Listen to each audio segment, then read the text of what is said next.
If you are a coffee lover, you need to try this coffee. Saya sarankan untuk sekalian are a coffee lover, you need to try this coffee. Saya sarankan untuk sekalian mampir ke desa.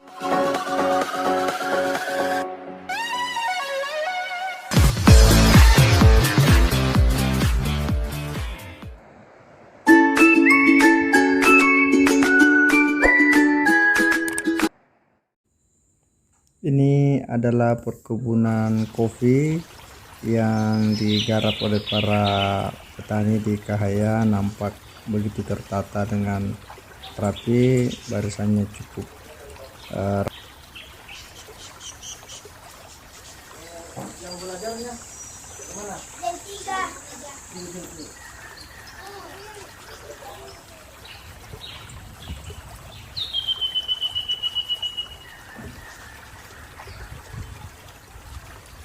Assalamualaikum warahmatullahi wabarakatuh.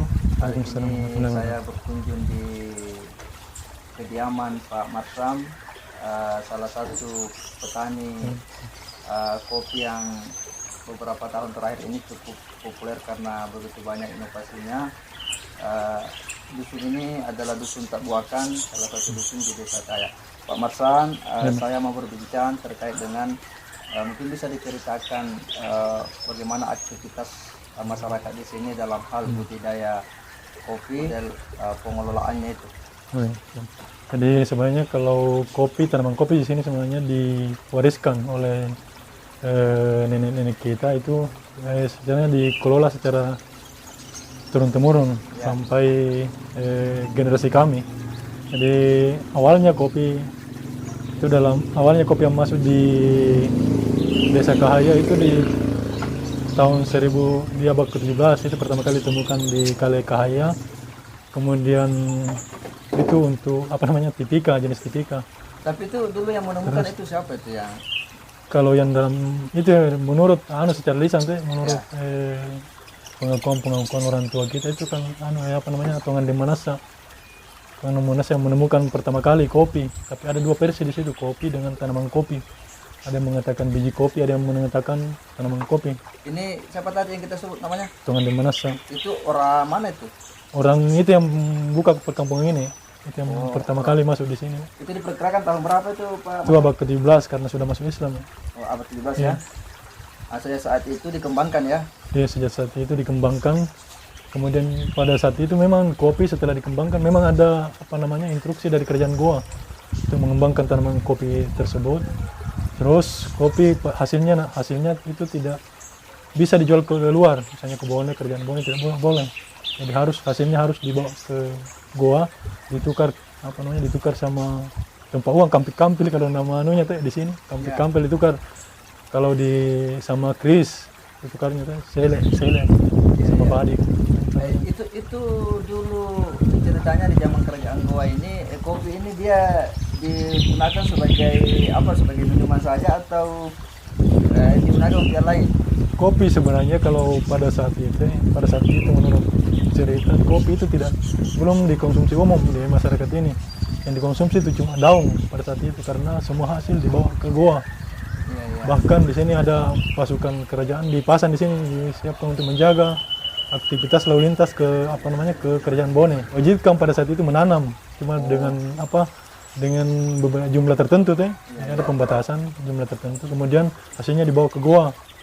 Pada saat pendudukan itu Belanda tanam di Longsung.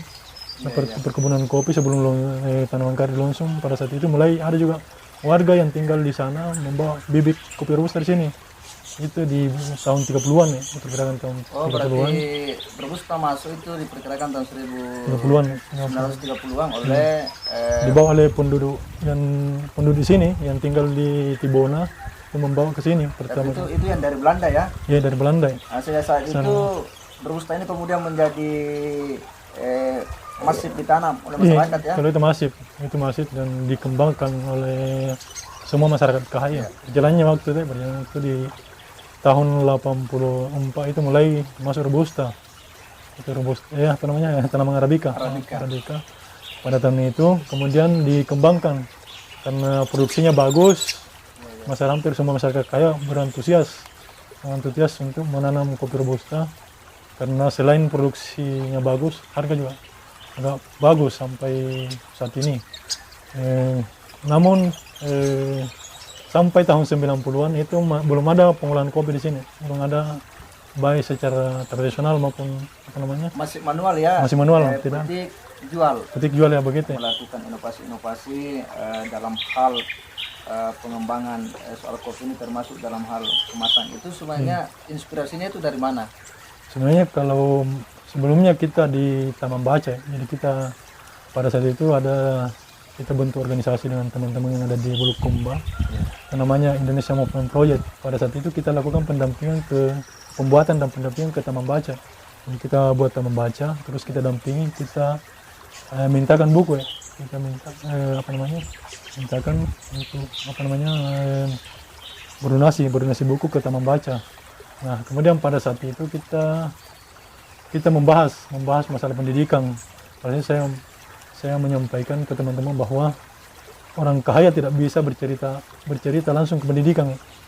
Kita harus mulai dari kopi, kita harus mulai sampai bagaimana menyolok-olahkan anak mereka ke yang hasil kopi ini. Jadi kita mulainya masuk di situ, membina.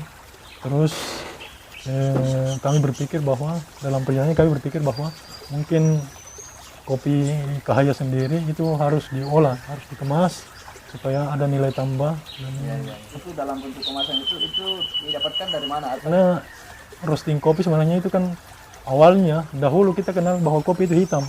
Ternyata setelah perjalanannya ternyata kopi itu sebenarnya banyak, tidak hanya hitam, tidak hanya coklat, banyak. Akhirnya kami sebenarnya belajar banyak mulai dari pelatihan, ada pelatihan pada saat itu dari Dinas Kehutanan, kemudian dari Google juga, ada browsing cari-cari referensi di Google, YouTube, sosial media secara umumnya di media kami cari referensi. Akhirnya kami memberanikan diri untuk mengolah, meskipun pada saat itu penerimaan kopi Kahaya itu lebih banyak tertolak daripada diterima. Kalau tantangan sebenarnya kadang kita ada yang permintaan dari luar provinsi, baik dari luar daerah, misalnya dari Kota Makassar itu permintaan sampel. Dan kadang tidak ada, ketika kita mengirimkan sampel, kadang tidak ada jawaban, tidak ada hasil. Kadang juga misalnya dari luar provinsi, padahal saya pernah mengirim ke luar provinsi, dan saat itu ketika dia merilis hasil cupping kopi itu cenderung lebih banyak jeleknya kopi Kahaya, lebih banyak. Tapi artinya bau tanahnya, penanganan pasca panennya, budidaya, semua Tapi dari situlah kami belajar dan berbenah. Itu kami dari kritikan kami membangun kopi Kahaya dan berbenah apa kekurangan kami sampai sekarang semuanya.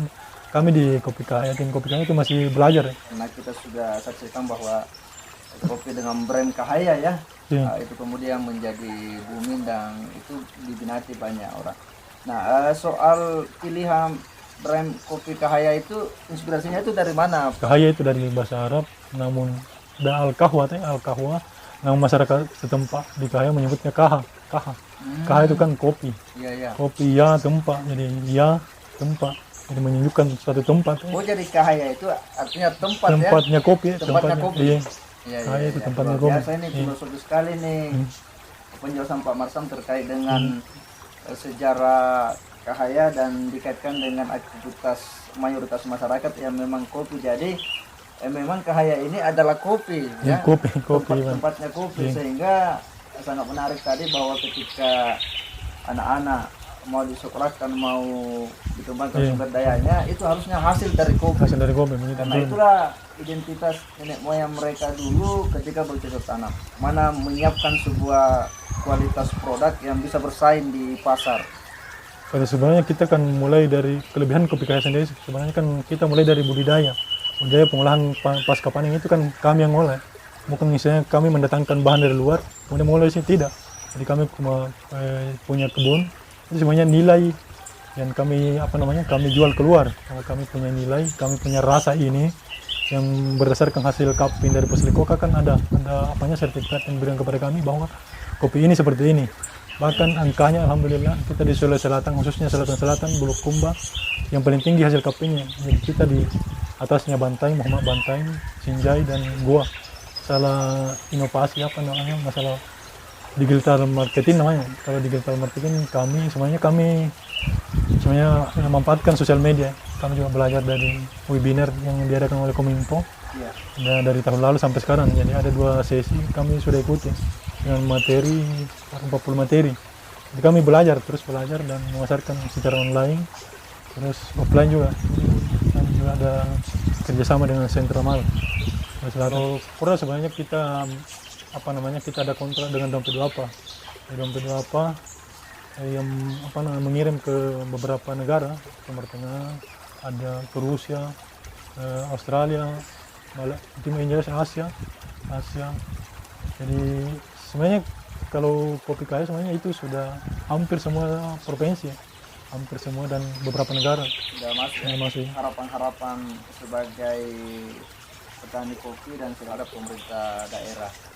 Jadi harapan kami selain mungkin akses infrastruktur diperbaiki, terus pengolahan, penambahan peningkatan kapasitas pengolahan, misalnya penggunaan mesin dan lain-lain. Terus teknologi pengemasan, ada mesin percetakan yang mungkin dibantukan ke kami. Terus perizinan. Dan perizinan sebenarnya kita Dipermudah ya. dipermudah.